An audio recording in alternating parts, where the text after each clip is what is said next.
Veja 7 dicas de um especialista do FBI para que as pessoas gostem de você. Quem é que não quer ser bem visto entre as pessoas com as quais mais convive? Colegas de trabalho, professores, amigos, vizinhos, familiares. É socialmente importante nos darmos bem com essas pessoas, mas isso não quer dizer que essa seja uma tarefa fácil. Muito pelo contrário, a revista Time publicou uma série de dicas que podem fazer com que você melhore suas relações interpessoais ou, quem sabe, se torne uma pessoa com mais amigos. As dicas foram dadas por Robin Drake, que estudou os mais diversos tipos de relacionamentos durante quase 30 anos e, como se não bastasse, é considerado uma espécie de ninja comportamental do FBI. Ou seja, talvez esse cara saiba do que está falando. Não nos custa nada descobrir o que ele tem para dizer.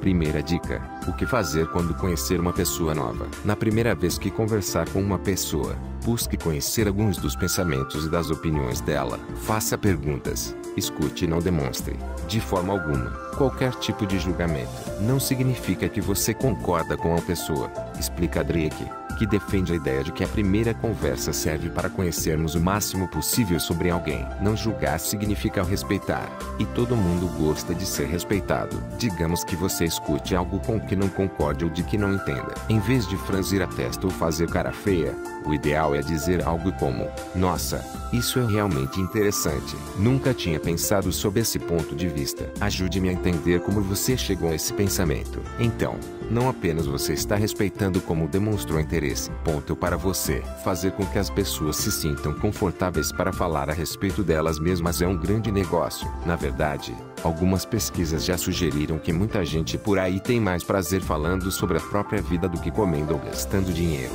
Pois é. Segunda dica: deixe o ego de lado. Se tem uma coisa que as redes sociais nos ensinaram é que seres humanos têm uma necessidade muitas vezes incontrolável de provar que o outro está errado. Se você é do tipo que adora pescar pontos contraditórios no discurso alheio para depois apontar os erros nas fuças do interlocutor, saiba que, bem, você é um chato. E não deve fazer isso, caso queira que a pessoa com quem você está conversando vá com a sua cara. Suspender seu ego é colocar suas necessidades, desejos e opiniões de lado. É, conscientemente, ignorar seu desejo de estar correto e corrigir uma pessoa. Não significa permitir que você seja emocionalmente sequestrado por uma situação em que você pode não concordar com os pensamentos, opiniões ou ações de alguém, explica um especialista. Ou seja, não há problema em guardar sua opinião para você mesmo.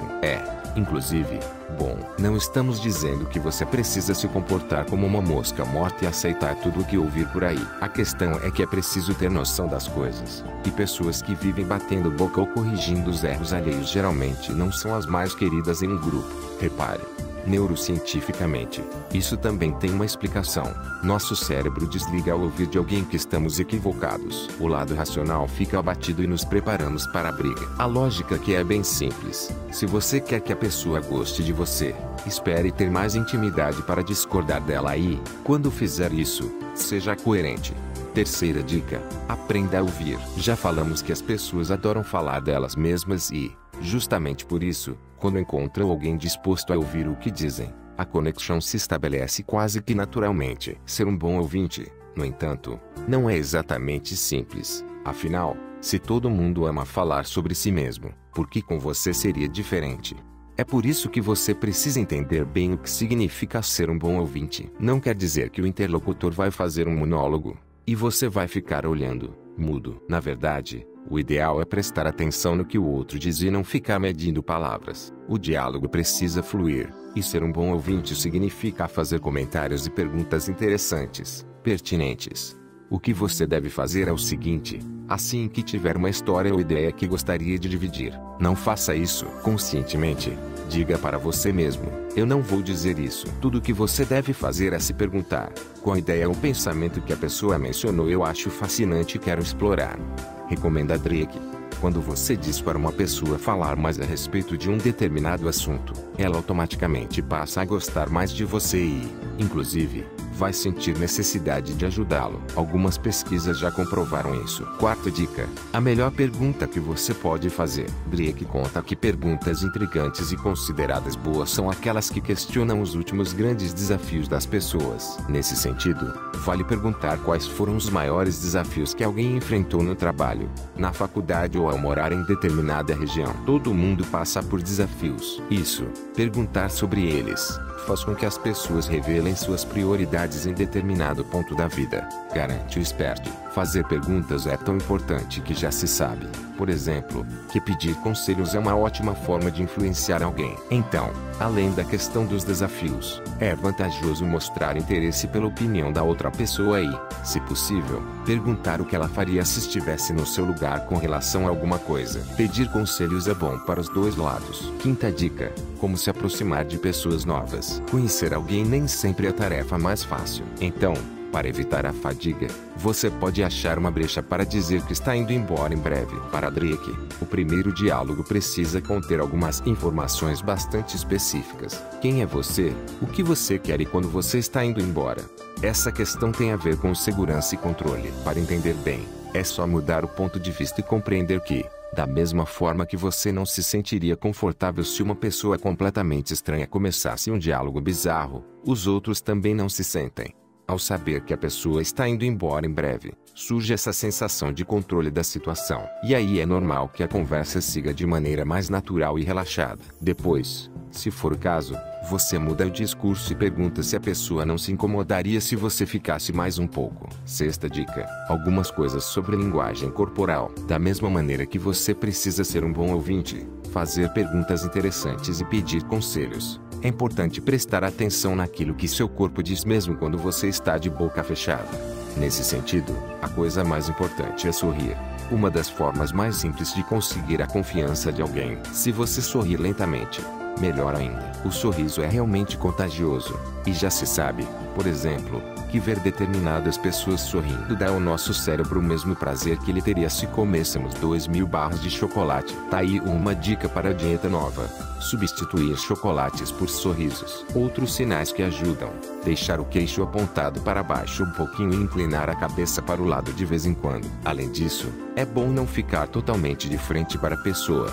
Isso é intimidador. Enquanto estiver falando, deixe a palma das mãos para cima. Esse gesto é interpretado pela pessoa com quem você está conversando como: eu estou ouvindo o que você diz e estou aberto a novas ideias. Levantar as sobrancelhas de vez em quando também é positivo. Nada de franzir a testa ou morder os lábios. Isso demonstra estresse. Sétima e última dica: como lidar com alguém em quem você não confia. Às vezes, não adianta. Acabamos tendo que interagir mesmo com aquelas pessoas que não nos inspiram confiança. Aliás, se a sensação for a de que alguém está tentando manipular você, é preciso saber o que fazer, certo? Drake explica aqui. Nessas situações, a primeira coisa a ser feita é esclarecer quais são os objetivos de cada pessoa. Ele até nos mostra um modelo do que pode ser dito. Você está usando palavras muito boas comigo. Obviamente você é muito habilidoso no que faz. Mas eu estou realmente curioso. Qual é o seu objetivo? O que você está tentando alcançar? Eu estou aqui com os meus objetivos. Mas obviamente você precisa alcançar os seus. Então, se você me contar que objetivos são esses, nós podemos começar a partir daí e ver se conseguimos cuidar deles mutuamente. Se não der, tudo bem. A dica maior é focar sempre na sinceridade, não em truques ou joguinhos. É dessa forma que as pessoas vão começar a respeitar você. Afinal, ao falar a verdade, você demonstra fragilidade. É normal respeitarmos quem tem coragem para fazer isso.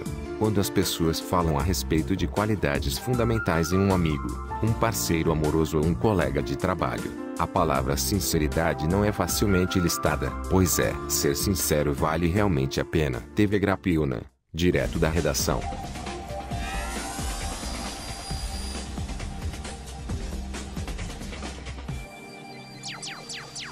TV Grapiuna.